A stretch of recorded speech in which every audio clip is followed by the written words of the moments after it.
I think you will be able. That was an excerpt from Animal Farm by George Orwell. This is my first in-car video.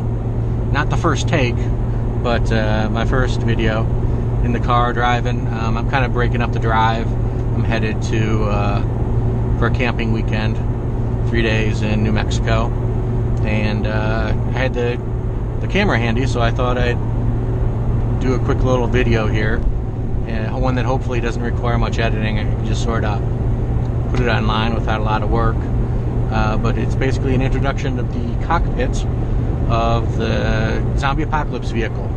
This is my 2011 FJ, and this is kind of how I have it set up.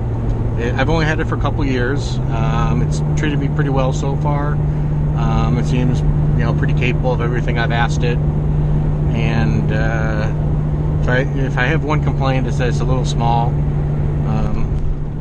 It's coming from an S10, and before that a Blazer. Those two vehicles take us all the way back to like 2000. Neither of those are very big either, but they're both bigger than this. And so you can sort of see, this is camping weekend. It's camping and shooting, so it's more than just camping stuff. But it's pretty full back there. And that's kind of my only complaint. Even with just one person's stuff, it kind of fills up pretty quickly. Looking outside, you can sort of see I've got an aftermarket hood rack or roof rack that I installed, which helps out quite a bit actually. Got some stuff up there now, even though it doesn't look like it in the shadow. And I apologize if everything isn't in frame here. It's the trouble with wearing this on your head. It works great for having your hands free, but you don't really know what's in frame until you're done and you're looking at the videos on the computer, which is why I'm actually doing this a couple times, and I'll just pick the best one. But yeah, sort of going around from left to right. What you can't see on the door and the little sort of door pouch is that's where I keep my spare magazines. I got a spare 15 rounder with 15 rounds of 40 caliber HST in it for my Glock, which is what I'm wearing now.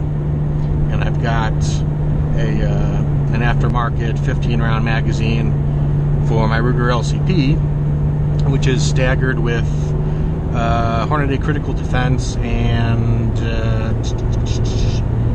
Corbon. I'm not sure which bullet, DPX or something like that. I couldn't figure out which ones I wanted, so I staggered them in there.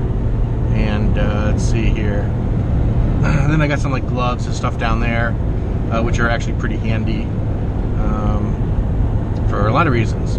But moving up to here, I affixed a Velcro panel to this piece of plastic, and then I can put some Velcro mag pouches in here, which is like super convenient. So it's hard to see, I know it's black on black, but got a professional size 10% pepper spray, kind of convenient right there. It's not super fast to whip it out, but it should be fast enough. I got a Streamlight, forget the model, and then it's a little hard again because black on black, but I got this knife here, folding knife here, which I believe has a glass breaker on it. Well, maybe not, I don't feel it. Let's see what else. Moving along. Over here, obviously GPS, 17 more miles to my turn. Got my laser radar detector there. Got my Kindle here with my listening on it.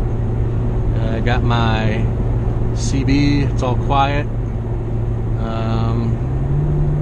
Got my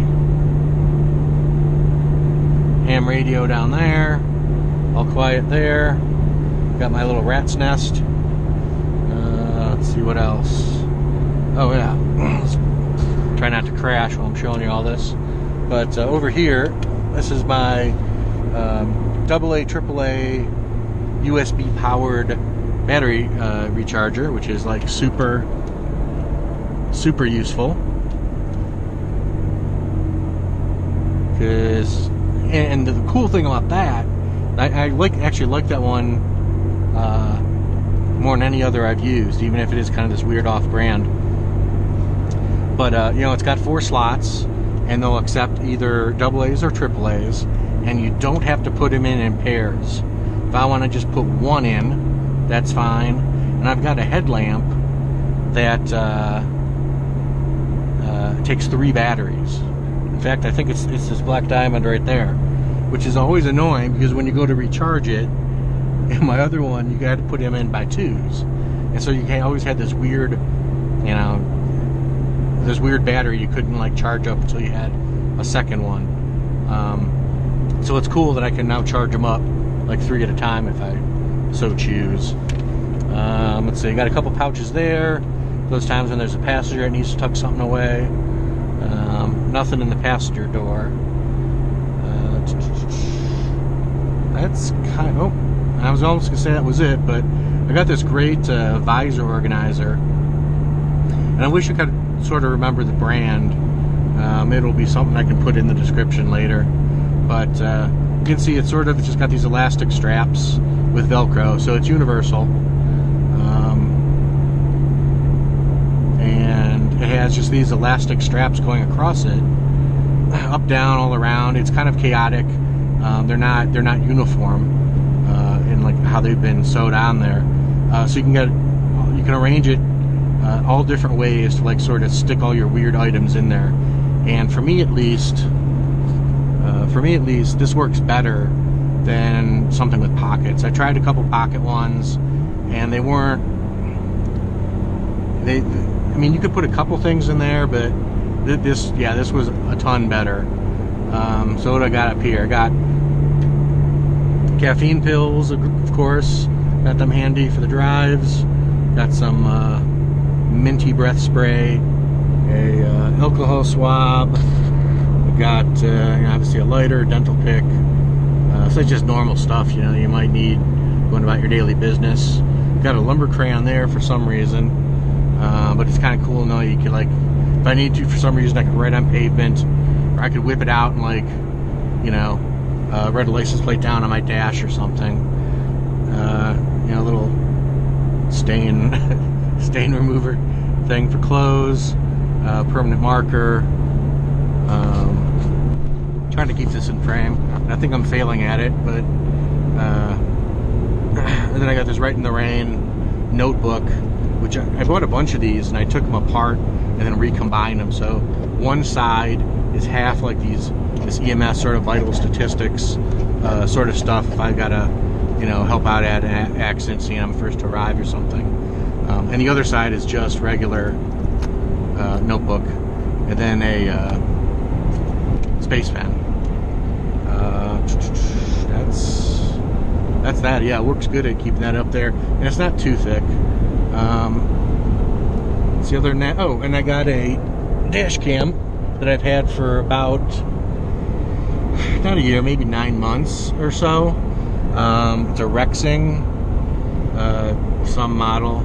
I'm not very prepared for this video, as you can tell. But yeah, it works great. It's good video. It's got a pretty wide field of view. That guy, I still got to tuck away this cord, but he's wired directly into the fuse box. I got a few of those, like add a fuse, little like piggyback adapters, I guess is what you call them. I'm not sure. So he's one that's wired in. I still got to hide his cord, but the rest of this stuff over here, that's kind of a rat's nest.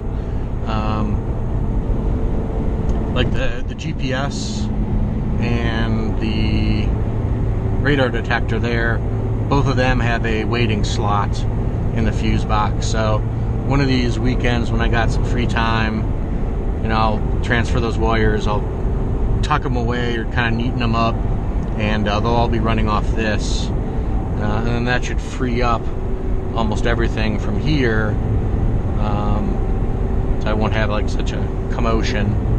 But as it is, it seems to work pretty well, and I just kind of like a little bit more if those things are tucked away. And then right now, for instance, like my ham radio is just running on batteries, because I don't have anything to plug it into.